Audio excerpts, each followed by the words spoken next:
início dos anos 60, é que, por influência inclusive do CPC da UNE, nós começamos a montar em Curitiba também um teatro universitário.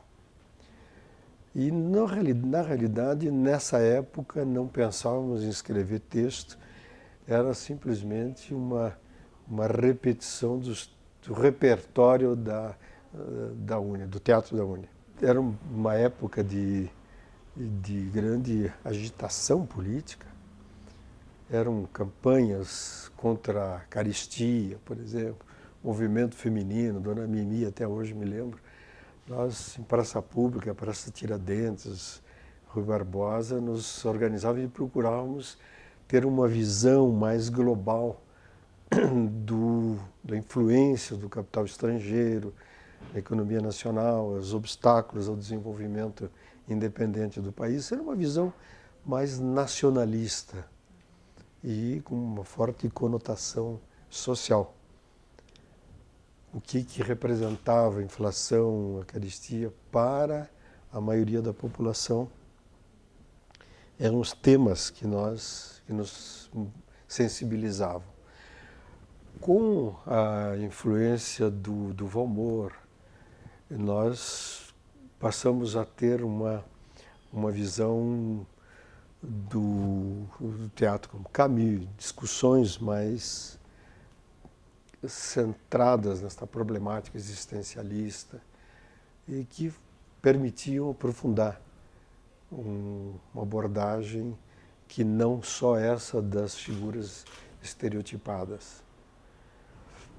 Era naturalmente gratuito, não havia nenhum profissionalismo nisso, era um voluntariado que exigia uma dedicação e um estudo, uma informação que foi extremamente útil e marcou tanto essa experiência que, anos depois, num outro contexto, no meio operário, na Baixada Santista, eu tentei reproduzir, adaptando ao contexto de Cubatão e, nas vésperas do golpe, essa mesma metodologia, podia dizer, que era uma simplificação na medida em que você não se preocupa muito com a individualização dos personagens, mas com a caracterização de protótipos, representando segmentos sociais. Nós tivemos alguns treinamentos com o pessoal que fazia teatro no Rio de Janeiro. Por exemplo, Joel... Barcelos. Eu não me lembro mais o nome dele. Barcelos. Barcelos, exatamente. Joel Barcelos, me lembro que fizemos um curso intensivo de teatro e foi extremamente útil, mas a nossa preocupação não era seguir uma carreira teatral. Era muito mais uma maneira de promovermos eventos políticos.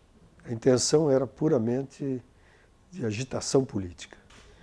Mas a necessidade de elaborarmos textos, ela foi muito mais resultante da necessidade em Cubatão, na Alemanha, em Berlim e posteriormente também na Argélia.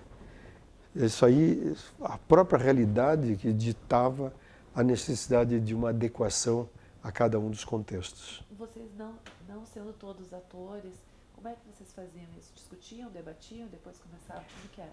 E isso era um processo longo de escrever, tentar reproduzir, apresentar leituras e reescrevíamos e discussões do que seria um teatro, o que é Brecht, a necessidade de se aperfeiçoar este trabalho.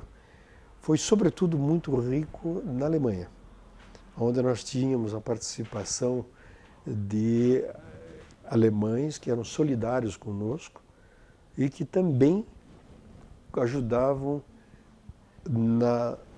em melhorar, no reescrever esses textos, influenciado pela experiência deles, evidente. O que eu poderia dizer é isso, eu acho que foi uma experiência e tão rica que muitos anos depois, em diferentes contextos, nós tentamos reviver essa experiência de teatro de amador como método de agitação política. O importante para mim era falar claramente, com uma boa dicção, dizer o que eu tinha que dizer. O texto era muito mais um texto de denúncia, né?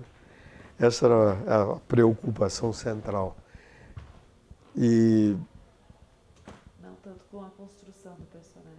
não era nem com a construção do personagem, nem com a trama dramática que se pudesse eventualmente criar. Não havia realmente esta preocupação.